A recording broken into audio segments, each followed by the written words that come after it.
नमस्कार, मेरा नाम है विकास सेन और आज हम जिस विषय पर बात कर रहे हैं वो जुड़ा हुआ है विद्यार्थी जीवन से। अक्सर देखने को मिलता है कि विद्यार्थियों में अपनी परीक्षाओं को लेकर काफ़ी तनाव रहता है। तनाव इस बात का कि समय के अंदर अंदर क्या वो अपना सिलेबस पूरा कर पाएंगे। अगर सिलेबस पूरा हो भी जाता है फिर भी क्या वो परीक्षा होने तक उस सारे सिलेबस को अपने माइंड में रिटेन कर पाएंगे, उसको अपने माइंड में स्टोर करके रख पाएंगे, या फिर परीक्षा के समय उनका वही हालत होगा कि याद नहीं है, कुछ भी याद नहीं है, जितना भी परिश्रम किया था वो सारा व्यर्थ चला गया क्योंकि मेमोरी बहुत वीक हो चुकी है। आज हम इस विषय पर बात करेंगे और सबसे पहले जानेंगे कि मेमोरी कमज़ोर क्यों होती है और इसको किस प्रकार से तेज़ किया जा सकता है। सबसे पहले शुरुआत करते हैं मेमोरी के कमज़ोर होने के कारणों से। इसमें सबसे पहला कारण आता है मेडिटेशन न होना या एक ही चीज़ पर नियंत्रण न हो पाना। मान लीजिए आप किसी भी विषय के लिए तैयारी कर रहे हैं, पढ़ाई कर रहे हैं, लेकिन उस विषय के जो भी आपके हाथ में पुस्तक है उसको पढ़ते पढ़ते पढ़ते पढ़ते और धीरे धीरे आपको और ही विषय में अगर आप खो जाते हैं। हमारे सामने भले ही पुस्तक पड़ी है पर हमारे विचार कहीं और घूम रहे हैं, तो उस परिस्थिति में हमारे 2 घंटे 3 घंटे 4 घंटे बीत जाते हैं और हमारी एक्टिव स्टडी नहीं होती। बस हमें ऐसा लगता है कि हम पढ़ रहे हैं पर हमारी पढ़ाई पूरी नहीं होती। दूसरा कारण रहता है धैर्य न होना। अक्सर ये देखा जाता है कि किसी भी स्टूडेंट का जो रिटेंशन टाइम है, जितने समय तक वो एक विषय पर फोकस करके पढ़ाई कर सकता है, वो बहुत कम होता जा रहा है। यानी उसका जो पेशेंस है, उसका जो धैर्य है वो समाप्त हो जा रहा है। इसका कारण जो मुख्यतः है वो है जब हम फ़ोन चलाते हैं तो फ़ोन में शॉर्ट्स, रील्स, ये सब चीज़ें जो है ये देखना एक आम बात हो गई है।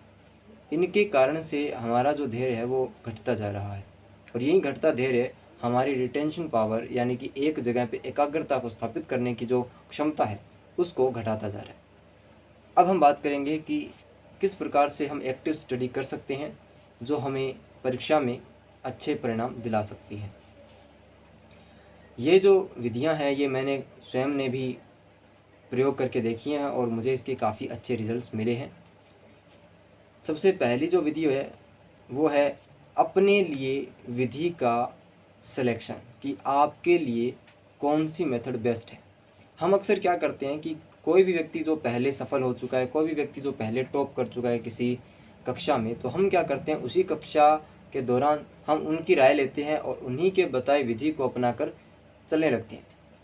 अब उनका परिवेश, उनका जो सर्कमस्टेंसेस, उनकी जो परिस्थितियाँ थी वो हमारे लिए हो सकता है अनुकूल हो, परंतु ये भी हो सकता है कि वो हमारे अनुकूल नहीं हो। उनकी परिस्थितियाँ अलग रही हों और अभी की परिस्थितियाँ अलग हों, उनका सिलेबस अलग रहा हो और अभी का जो सिलेबस है वो अलग हो। इस परिस्थिति में हम एक ऐसे जीवन को अपना लेते हैं जो शायद हमारे लिए नहीं बना था। अक्सर देखा जाता है कि किसी व्यक्ति के एक बार पढ़ने पर ही याद हो जाता है और वो जब परीक्षा होती है तो 95 प्लस जो है स्कोर करता है। लेकिन उसी की विधि, उसी का जो स्ट्रेटजी है, उसी को फॉलो करते हुए एक एवरेज माइंड का बच्चा जो कि उतने तेज़ी से रिटेन नहीं कर पाता चीज़ों को, उसको 2 बार 3 बार 4 बार पढ़ने की आवश्यकता होती है, वो अगर उसी स्केड्यूल को फॉलो करेगा, उसी स्ट्रेटजी को फॉलो करेगा, तो हो सकता है वो अपनी क्षमताओं से बाहर निकलने का प्रयास करे और अंततः तनाव में बस गिर कर रह जाएगा। तो इसलिए अपने लिए जो सूटेबल जो विधि है उसका चयन करना भी बहुत आवश्यक है। दूसरी विधि है अवधान, मीन्स डायरेक्ट योर माइंड। अपने माइंड को डायरेक्शंस दीजिए। हमारे वेदों में हजारों श्लोक थे और वेदों की रचना होने के 2500 वर्ष बाद उनको लिखित रूप में जो है यहाँ पे दस्तावेज के रूप में प्राप्त किया गया था।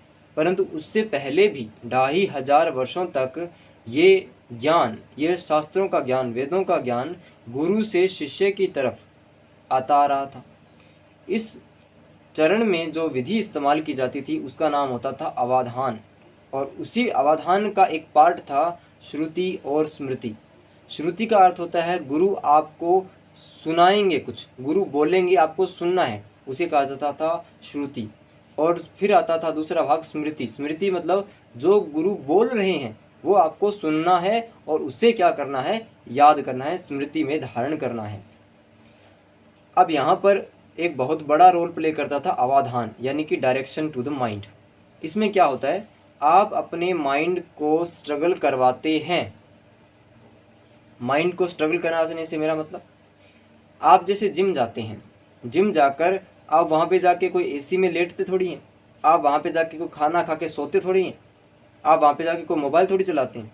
आप क्या करते हैं, अपने शरीर को परिश्रम में डालते हैं, आप पसीना निकालते हैं, आप मेहनत करते हैं। उस मेहनत का परिणाम आपको मिलता है, आपके शारीरिक जो आपकी स्ट्रेंथ है वो आपकी बढ़ती है। लेकिन जब आप परिश्रम कर रहे हैं तब आपको तकलीफ होती है। इसी प्रकार से माइंड को डायरेक्शन देते समय हो सकता है माइंड आपकी बात ना माने। आप कहते हैं 2 घंटे और पढ़ेंगे, 1.5 घंटा और पढ़ेंगे, 3 घंटा और पढ़ेंगे, माइंड कहता है 1 मिनट भी नहीं पढ़ूंगा, मैं तो खेलने जाऊंगा, मैं तो मोबाइल चलाऊंगा, मैं तो इंस्टाग्राम चलाऊंगा, मैं तो यूट्यूब पे शॉर्ट्स देखूंगा। इस परिस्थिति में आपको परिश्रम करना है, परिश्रम अपने मस्तिष्क के विरुद्ध जाकर वो कार्य करना है, अपने माइंड को डायरेक्शंस देनी है कि भले ही तेरा मन कर रहा हो रील चलाने का, शॉर्ट्स देखने का, बाहर घूम के आने का, पर अभी समय नहीं है, अभी समय है पढ़ाई का। ये होता है अपने माइंड को डायरेक्शंस देना। अब आप सोचेंगे कि माइंड को डायरेक्शंस देने से तो तनाव बढ़ता है। यही मानना होता है जिम जाते समय व्यक्ति का कि अगर मैं जिम गया तो मेरे शरीर में तो दर्द होगा, मेरा शरीर तो दर्द महसूस करेगा बहुत अधिक। पर जो निरंतर जिम जाते हैं, जो रोज़ जिम जाते हैं, उनसे पूछिए, उनको जो ऊर्जा महसूस होती है, जो स्ट्रेंथ महसूस होती है, वो उस क्षणिक दर्द से, शुरू के 2, 4, 5 दिन के दर्द से काफ़ी बड़ी है। उसी प्रकार शुरू में जो हिचकिचाहट है, शुरू में जो ऑपोजिशन है आपके माइंड का, आपके जो दृढ़ निश्चय है उनसे, वो बहुत क्षणिक है, 5-7 दिन का है। उसके बाद आपका माइंड भी आपकी बातें मानने लगेगा। फिर आप भले उससे 3 घंटे की लॉन्ग सिटिंग करवाइए, लगातार बैठिए पढ़ाई के लिए, वो आपसे उसके विरुद्ध बात नहीं करेगा फिर। इसलिए सबसे ज़रूरी होता है अवधान, यानी अपने माइंड को डायरेक्शंस देना। उसके बाद आता है बोर होना। अब आप सोच रहे होंगे बोर होने का पढ़ाई से क्या लेना देना। आपको याद है क्या आप इन दिनों कब बोर हुए थे? जैसे ही हम बोर होने लगते हैं हम फ़ोन उठा लेते हैं, जैसे ही हम बोर होने लगते हैं हम टीवी देखने लगते हैं, हम गेम खेलने लगते हैं। जब व्यक्ति बोर नहीं होता है, जब व्यक्ति बोर नहीं होता है तो उसका डोपामिन जो लेवल है वो बढ़ते हैं, और ये डोपामिन लेवल उसके माइंड में स्टडी के लिए नफ़रत क्रिएट करते हैं। अब आप सोच रहे होंगे कि ये कैसा रिलेशन हुआ डोपामिन और स्टडी के बीच में। आपको एक कहानी सुनाता हूँ। एक बार एक घोड़ा था, उसको घोड़ा गाड़ी में यूज़ किया जाता था व्यापार करने के लिए, एक शहर से दूसरे शहर जाने के लिए। उसका जो व्यापारी था, जो उसके ऊपर सवारी करता था, वो क्या करता, उसे घास डालता था, घास डालता वो चलता, घास डालता खाता और वो चलता। इस प्रकार से उनकी दिनचर्या चल रही थी। एक बार क्या होता है कि व्यापारी उसे घास की जगह पे मीठी मीठी गाजर खिलाने लगता है, मीठी मीठी जो सब्जियां हैं वो खिलाने लगता है, जो उसे बहुत पसंद आती है। रोज़ ये दिनचर्या बन गई कि वो अच्छी अच्छी सब्जियां वगैरह, फल वगैरह उसको खिलाता था, चने खिलाता था, घास खिलाना उसने छोड़ दिया। परंतु आपको भी पता है कि एक व्यापारी अपने घोड़ों को रोज़ अगर महंगी चीज़ें खिलाएगा तो उसका व्यापार तो बिल्कुल ही ठप पड़ जाएगा। उसके लिए क्या सही है? उसके लिए सही है घास खिलाना अपने घोड़े को, क्योंकि वही बहुत सालों से या पुराने समय से हम यही सोचते हैं कि घोड़ा घास खाएगा तभी तो वो चलेगा। अगर उसे महंगी चीज़ें खिलाने की आदत डाल दी तो क्या वो जिस दिन उसको घास डाला जाएगा तो वो खाएगा क्या? बिल्कुल नहीं खाएगा। वो प्रतीक्षा करेगा कि उसे कुछ महंगी चीज़ जैसे कि मीठी गाजर या फिर कोई और सब्जियां उसको डाली जाए, तो वो घास खाना छोड़ देगा। इसी प्रकार से वो घोड़ा भी क्या कर रहा, घास खाना छोड़ दिया उसने। अब व्यापारी के पास पैसे ख़त्म हो गए, उसके पास सिर्फ घास खरीदने के पैसे थे, सब्जियां खरीदने के पैसे नहीं थे, फल खरीदने के पैसे नहीं थे। पर घोड़े को गंदी आदत, तो उसने क्या किया, अपने घोड़े को भूखा रखना शुरू कर दिया कि उसको घास भी नहीं डालता था। भूखा रखना शुरू कर दिया। 2 दिन भूखा रखा, 3 दिन भूखा रखा। फिर एक दिन उसने थोड़ा सा घास अपने घोड़े को दिया। उस घोड़े ने घास बड़े चाव से खाया। उसके बाद धीरे धीरे करके पहले जितनी क्वांटिटी में उसको घास डाला जाता था उतना घास वो डालने लगा और वो घोड़ा भी घास खाने लगा। अब इस घोड़े को कंपेयर कीजिए हमारे माइंड से। हमारे माइंड को मीठे मीठे फल मिल रहे हैं, हमारे माइंड को मीठे मीठे फल मिल रहे हैं फ़ोन के रूप में, शॉर्ट्स के रूप में, रील्स के रूप में, टीवी के रूप में, गेम खेलने के रूप में। तो वो पढ़ाई जैसी घास नहीं खाएगा। जो नीरस है, पढ़ाई नीरस है, पढ़ाई में कोई स्वाद नहीं है। लोग कहते हैं ना पढ़ने में मज़ा आता है, किसी को मज़ा नहीं आता पढ़ने में।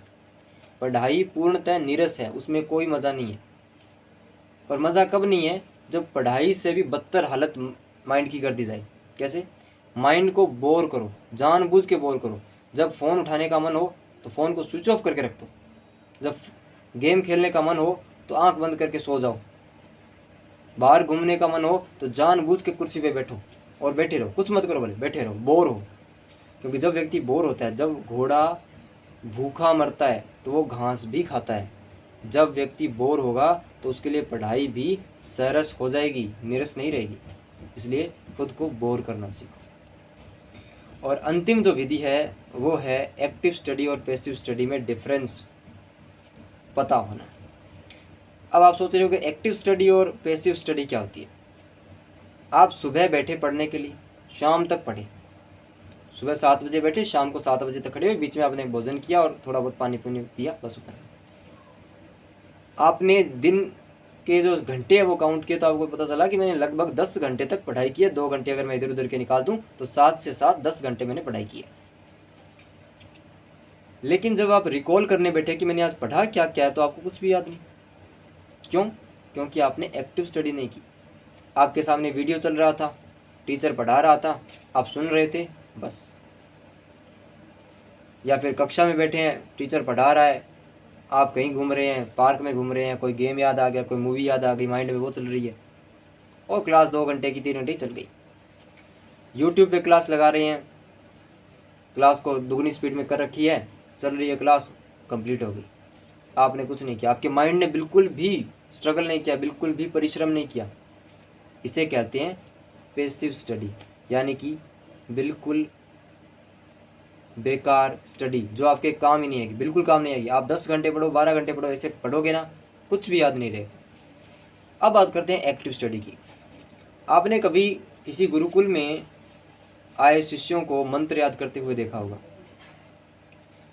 वो दोनों हाथों का प्रयोग करते हैं, मंत्र याद करते थे, मैं आपने सुना होगा। ऐसे आँखों का प्रयोग करते हैं, आंखें बंद की जाती हैं, खोली जाती हैं, आँख बंद की जाती है, खोली जाती हैं, और बार बार उनसे एक ही एक मंत्र को बुलाया जाता है उनके मुख से, ताकि वो जो बोलें वो उनको खुद को सुनाई दे। उनके आंख बंद करके उन शब्दों की रचनाओं को उनको देखने के लिए कहा जाता है कि ये शब्द कैसे दिख रहा होगा, उसको भी माइंड में सोचो। और अपने माइंड से भी, हाथ से भी आपको इशारे किए जाते हैं कि किस प्रकार से आपको, जैसे कि ओम नमो भगवते वासुदेवाय नमः। तो जो विधि ये है, इसे बोला जाता है एक्टिव स्टडी की विधि। यानी एक्टिव स्टडी कैसे होती है? जब आप यूट्यूब पे क्लास लगा रहे हो, किसी भी प्लेटफॉर्म पे क्लास लगा रहे हो, फ़ोन पे, लैपटॉप पे, आपके हाथ में एक कॉपी और पेन होना ही चाहिए, ताकि आपके हाथ भी काम करते रहें। जो बोल रहे हैं सर, उसकी तस्वीर मन में बननी चाहिए, ताकि आपका मन, आपकी आंखें काम करती रहे। और जब आप किसी चीज़ को रिवीजन कर रहे हो तो आपका मुख उस चीज़ को बोलना चाहिए। माइंड में याद करना बिल्कुल गलत है। माइंड में याद करोगे बहुत शॉर्ट टर्म के लिए याद होगा, लॉन्ग टर्म याद करना है तो बोलो भी, जो बोलो उसको सुनो, सुन के उसकी एक तस्वीर बनाओ जो माइंड में हमेशा के लिए सेव हो जाए। तो इस प्रकार से उसे बोला जाता है एक्टिव स्टडी। तो इस प्रकार से एक्टिव स्टडी से और पैसिव स्टडी के बीच, एक्टिव स्टडी के बीच जो अंतर है, इसको जानकर आप अपनी पढ़ाई को काफ़ी अच्छे कर सकते हो। आज के वीडियो में इतना ही, मिलते हैं अगली वीडियो में एक नए विषय के साथ। जय श्री कृष्ण।